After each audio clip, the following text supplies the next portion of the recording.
गुरुदेव भगवान, हमने संसार में जिनको अपना आश्रय मानकर जीवन साथी के रूप में वर्ण किया और जीवन समर्पित कर दिया, उन्होंने ही जब हमें ठुकरा दिया और जीवन की मझधार में बिल्कुल अकेला छोड़ दिया, इतना सब होने पर भी उनके प्रति अति मोह आसक्ति खत्म होकर सिर्फ और सिर्फ श्री जी के चरणों में कैसे लगे?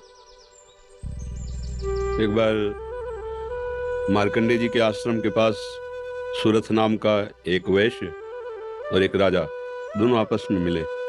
तो राजा से पूछा, आप जंगल में यहाँ कैसे? वह मेरा राज्य छिन गया है, पर मैं वही राज सिंहासन, वही राजमहल, वही रानियां, ये हमारा चिंतन नहीं जा रहा है। मुझे राज्य मिले इस बात के लिए तो मैं दुखी नहीं, पर मैं अपने परिवार को नहीं छोड़ सकता। और रोने लगा। फिर पूछा, आप क्यों इधर जंगल में? तो उनका, मेरे बेटे ने मुझे पीट के निकाल दिया, सारी संपत्ति छीन ली, पर मेरा मन उसी के लिए तड़प रहा है। वो भले मुझे पीटे, पर मैं अपने बेटे, बहू, परिवार को नहीं छोड़ सकता। बोले, तो बड़ी विचित्र हम दोनों की दशा है कि वो हमें छोड़ रहे हैं, हमें ठुकरा रहे हैं और हम उनके लिए रो रहे हैं, ये क्या है? तो राजा ने कहा, पास में मार्कंडेय जी का आश्रम है, हम लोग उन महापुरुष के पास चलते हैं और अपना निवेदन करते हैं। तो जाके प्रणाम किया और अपनी बात दोनों ने रखी। तो मार्कंडेय जी ने कहा, ये भगवती माया का प्रभाव है। अगर भगवान की ऐसी प्रचंड माया ना हो तो सब परमानंद में मगन हो जाएं। ये माया ही, वो हमें धोखा दे, वो हमें ठुकराए, और हमारा मोह, हमारी ममता उससे बिलग नहीं होती है। अब उससे हटने का एक ही उपाय है, साधन को हरिभजन है, कै सत्संग सहाय। अगर हम सत्संग सुने तो सुनते सुनते बुद्धि पवित्र हो जाती है और फिर निश्चय होने लगता है।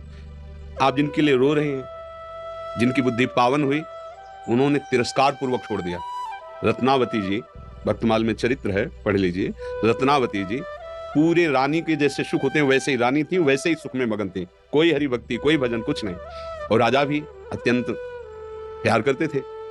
पर दासी वो वृंदावन आती थी और संतों का संग करती थी, सत्संग, तो उसके हृदय में गोविंद के चरणों में प्रीति उत्पन्न हो गई।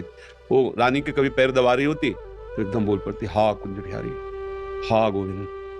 तो रानी सावधान होकर देखती, तू रहती तो मेरे संग है, मेरी निजी दासी, अंग सेवी, ये कौन है कुंज बिहारी, कौन है गोविंद, किससे तू प्यार करती है? आज तक मुझे नहीं बताया। हमारे यहाँ की दासियां तो आजीवन समर्पित अंग सेवी होती है, ये क्या? तो मुस्कुरा दी, बोली, महारानी आप अन्यथा मत समझना, ये कोई व्यक्ति नहीं हम जिससे प्यार करते हैं। नहीं, तू पूरी बात बता दो, मत सुनो, नहीं किसी काम के नहीं रह जाओगे। और रो पड़ी। भगवान का जो प्यार होता है ना हृदय में, वो अलग कोटि का होता है। वो बस मत पूछो, आप मत पूछो। अब तो और आकर्षित हुई, नहीं आप बताओ ना। तो जब बैठ करके भगवत चर्चा, उनकी रूप माधुरी, गुण माधुरी, अब वो तो इतना उसके हृदय में अच्छा लगा कि पैर दबाने से हटा के सिराने बैठा लिया। देखो तुम अब वहां नहीं, अब यहाँ बैठ के केवल हमें प्रभु की बात सुनाओ। इतना रंग चढ़ा कि हृदय विकल हो, उनका कैसे दर्शन हो सकते हैं?